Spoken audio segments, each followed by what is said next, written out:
What's going on? Welcome into Chuckin Buckets on the Fanatic Sports Network, man. That's right, man, where we cover everything involving the Lady Gamecocks basketball, man. Fanatic Sports Network covers everything SEC related, football, basketball, and Chuckin Buckets is just a part of that, man. Listen, we got a special show for y'all here tonight. We here to preview the SC versus Kentucky game to end the regular season in women's basketball. I'm your boy, Coach I. Got my co-host KB here. What's going on, KB? Man, nothing much, man. What's good with you? Hey man, just got finished on the live stream, man, watching some good basketball. South Carolina was able to pull off from the Ole Miss Rebels and then finished up the LSU Alabama game, man. So we're gonna get in here and talk about this preview for the weekend. We got a special guest today. If y'all been in the comments, y'all been seeing him. It's Stat Guy. He's the third member of the Chuckin Buckets, man. Not always on camera, but we talked him into it tonight. What's going on, Stat Guy? Hey, what's going on, Coach? What's going on, KB? You know, y'all finally brought me out of retirement. That Gamecocks women's basketball, man, I can't stay away. That's how it is, man. So we're gonna go ahead and get into this preview. Let's spin that intro.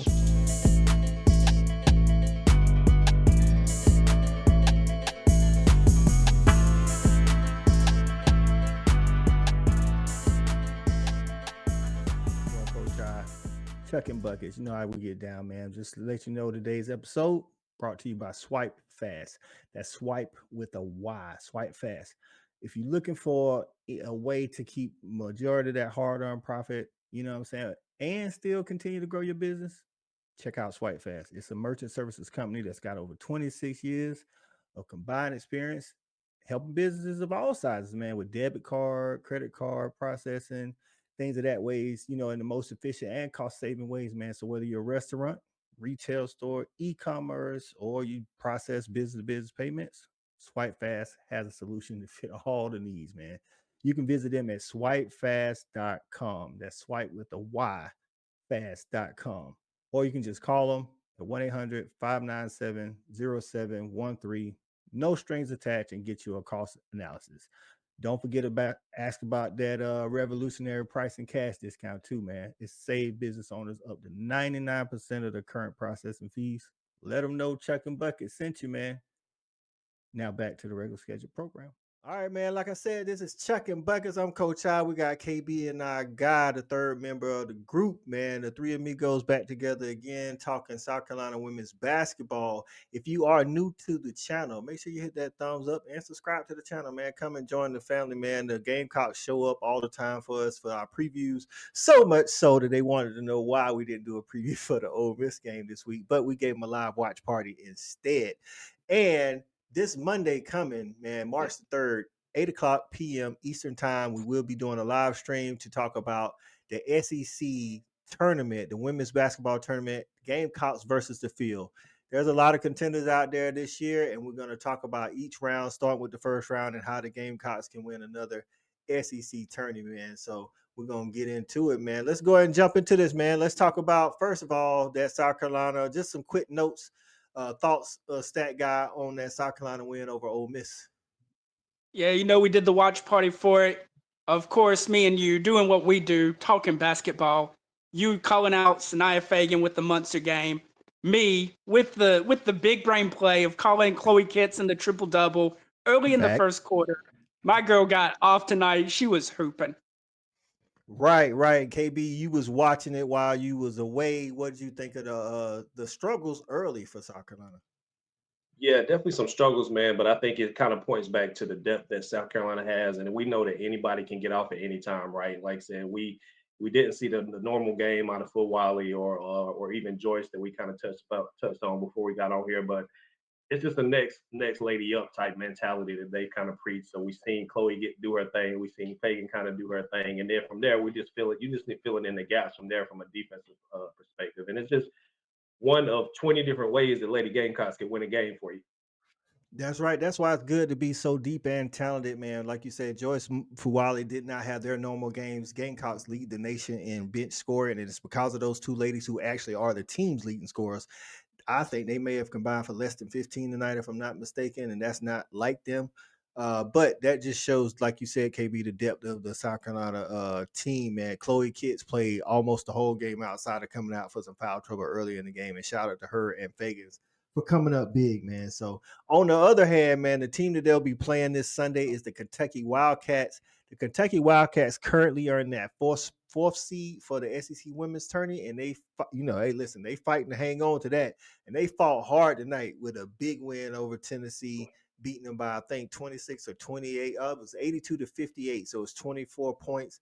That was a huge win. And when I say they controlled the game from early on in the game all the way through, it wasn't something that they did.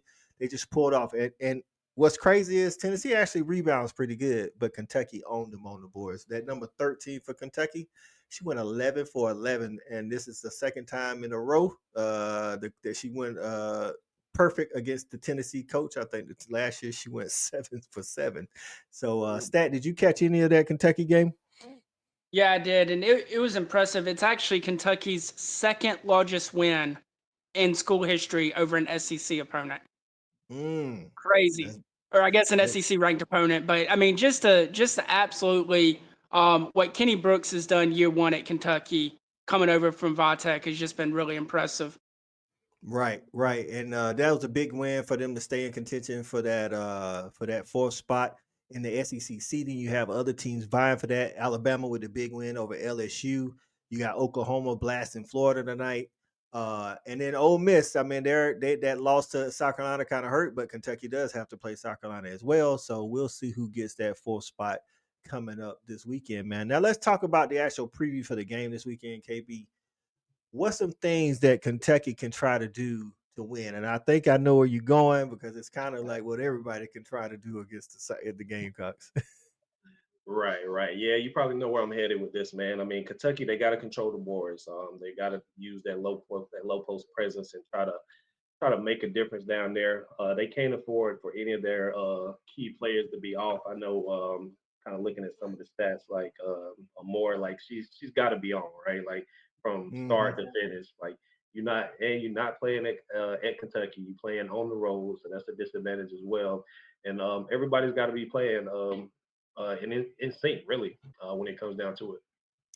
Right. And those post players for Kentucky, they played well tonight against Tennessee. Stat guy, you got a little bit more stats on what Kentucky's been able to do during the season. Give us some of that information. Yeah, so talking about that rebound thing, they rebound their opponents, beating them by about +9 every game on the season. The big girl you mentioned tonight with the perfect game, Clara Strack, 6'5", sophomore. And it's kind of weird, right? She's built kind of like Chloe Kitts. She's lean. She moves really well with the ball in her hand. So she could cause some problems for South Carolina's bigs, but she's going to have to play defense too and try to stay out of foul trouble against the likes of Kitts and Fagan because they need her on the court. They also have a big that comes off the bench. I like to call them the Towers of Clara. They have 6'7" freshman Clara Silva coming off the Mhm. bench as their backup big. Not a lot that she's going to do for them offensively, but she is a problem on the glass and altering shots, being 6'7". Right, and the teams like KB said earlier that we've seen give South Carolina problems or even beat South Carolina are the teams that can control that glass. So those two twin towers are going to be huge this weekend. I'm with y'all. I think like combination of I think Georgia Amore has to have a good game. She has to, and those bigs have to make a difference on the glass. If they're not making a difference on the glass, then I don't know if they can pull off this upset against South Carolina, who's looking to stay in that number one tied for number one seed in the SEC tournament because it's gonna possibly lead to a number one seed, especially with Notre Dame losing in the NCAA tournament. So now on the flip side, listen, man, we watched some stuff tonight that I don't think needs to happen against Kentucky. I do think Kentucky is a little step better than Ole Miss. I think Ole Miss played good team ball tonight, but like I think when you talk about the Georgia Amores and the two Claras, I think they're a little bit more formidable. So for me, I do need Joyce and Fuwala to have the Joyce and Fuwala games that we normally do. I need Chloe to always be consistent like she did. Fagan, I would like to see Joyce and Fuwala get back to normal, and then Fagan have the type, have a similar type effort, and performance that she had tonight. Stat, what are you thinking? Like South Carolina's keys to victory over these Kentucky Wildcats? The one thing is going to be the defensive rebounding. getting a body on the Claras, pushing them out, the guards rebounding. The South Carolina's guards did not rebound, miss 3-pointers well tonight at all, which led to second and third opportunities and some open looks. Um, Mhm. I'll be honest, something that they did a lot more of tonight that I really enjoyed was the offense running through Chloe at the top of the key.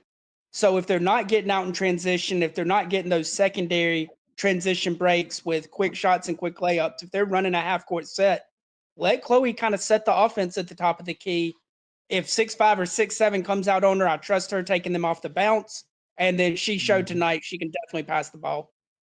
Big facts. I'm definitely with you, KB. What's your thoughts on how South Carolina can get this victory and lead into that coin toss possibility with Texas for the #1 seed? Yeah, I think it's a couple things, man. Not rare, not normal. You'll hear me say like a bounce back game coming off a win, right? But you Right. kind of hit on it. A bounce back game from the bench is really what we're looking at. Like I said, Wiley, Joyce. I think even Tessa as well.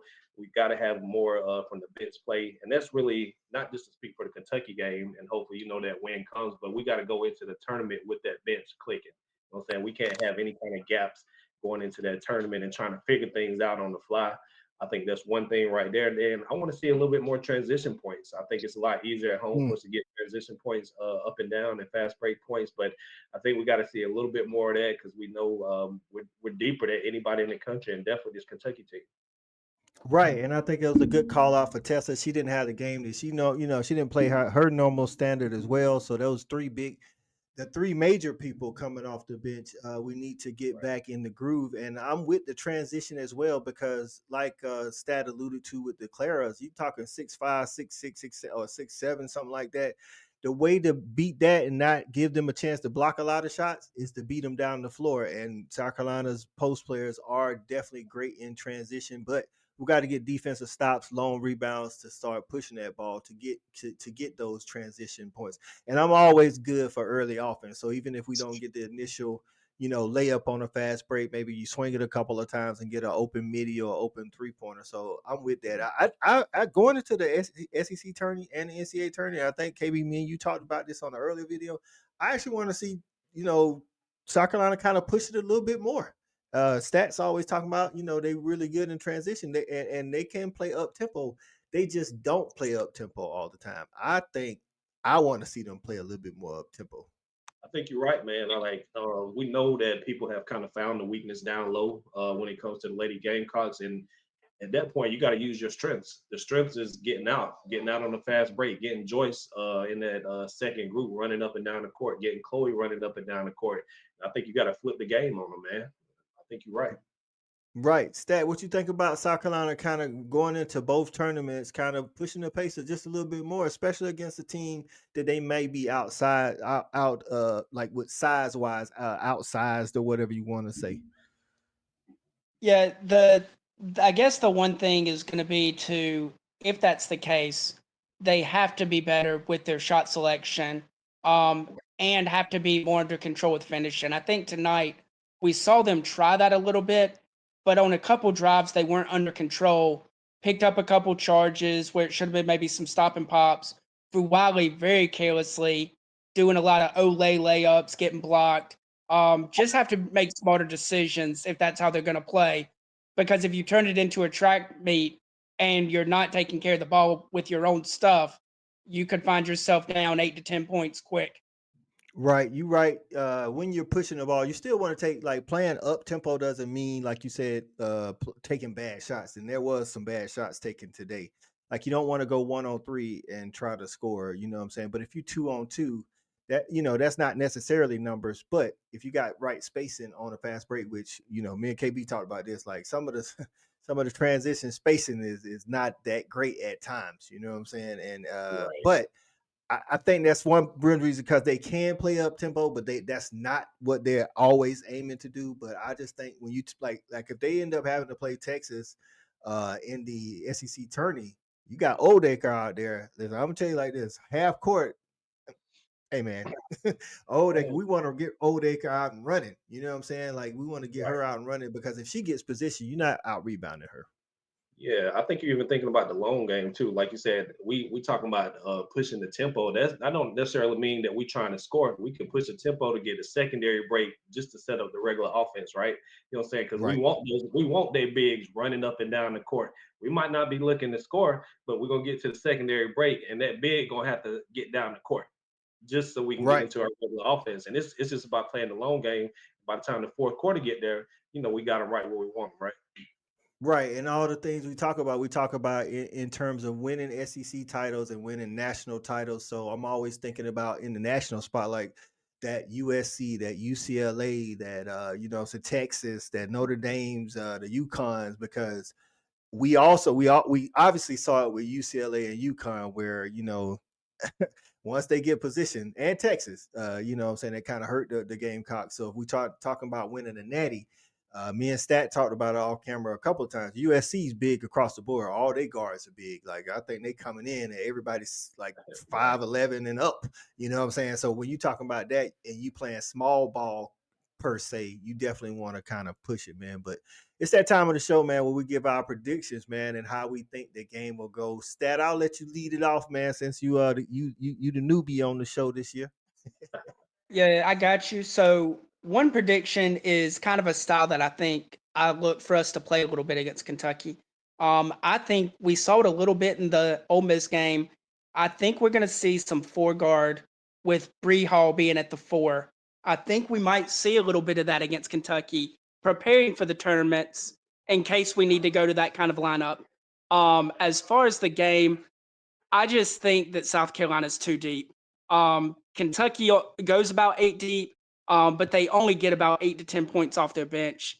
I think that they're going to have to rely on their starters, and that South Carolina is going to be too much. I look for Raven Johnson to lock up Georgia Amori, who fifth year senior. So give me the Gamecocks winning on senior day at home. I'm taking them to win 84-52 in the blowout. Yeah. Ooh, KB, I'm gonna let you follow that up. Ooh, That's some hot wow. take for you. Yeah, I wasn't Hey, thinking hey, about they getting it on camera today, not just in the comments. right, right. I didn't expect the 52 coming after the 84, man, but I definitely see it a little bit different. Stat guy, I definitely see Lady Gamecocks kind of pulling away with this thing, but I don't think it gets too much more than a 13, maybe 15-point game, and that's just for some trash buckets going down the line. But we can't. Man, I'm a fan of Kenny Brooks, man. So I think he's gonna have those ladies coming in ready to play. It's a big game for Kentucky. It's a big game for USC. So I'll be shocked to kind of see even a blowout type game just with everything that's on the line coming into that game. Yeah, I think I'm more on the KB side because of what I saw against UConn, and not because they're as good as UConn, but what I saw is the Gamecocks went into that game. You had Asia's jersey retiring, and then you had this home win streak on the line. I'm not saying that they buckled under the pressure. I'm just saying there was a lot of things going on. And with the senior night, I think that Kentucky could come out, and like you say, the coach is going to have them ready. Kentucky could give them a really good first half, but I see it actually kind of going like tonight, against Ole Miss. I think it'll be a game in the first half. I think the Gamecocks will find their stride in the second half and pull off and end up winning by about 12, maybe 13 points. So give me the Lady Gamecocks to win something like 79-67, something like that. That's what I'm thinking. So I mean, you guys get in the comments, man. Let us know what y'all thinking. Do you think the Gamecocks on senior night will come in and blow Kentucky out? Stat, you got anything else before we get up out of here? Nah, man, just glad to be back with the fellas. Big facts, KB. What you Glad to have got you for the back, people before man. we Glad get to out? have you back, Stat, man. Appreciate you, man. Big facts, man. So listen, that's it, man. That's our preview for South Carolina and Kentucky. It's a big game for both programs. South Carolina looking to stay in that number one seed race for the NCAA tournament and the SEC, but that number one seed for the SEC tourney. And Kentucky is looking to clinch up that fourth spot. If they lose, it could get interesting because again, Alabama, Oklahoma, and possibly Ole Miss and Tennessee. Actually, no, because Tennessee lost, so that's their seventh loss. So they're kind of out of it. But those four teams are looking for that fourth spot. And that's big because if you're in the 4th spot, you get the double bye. So you don't have to play till Friday. So that's going to be huge. So we appreciate y'all joining. Hey, man, it's been Chuckin Buckets for my guy KB. That guy. I'm Coach I. We out of here.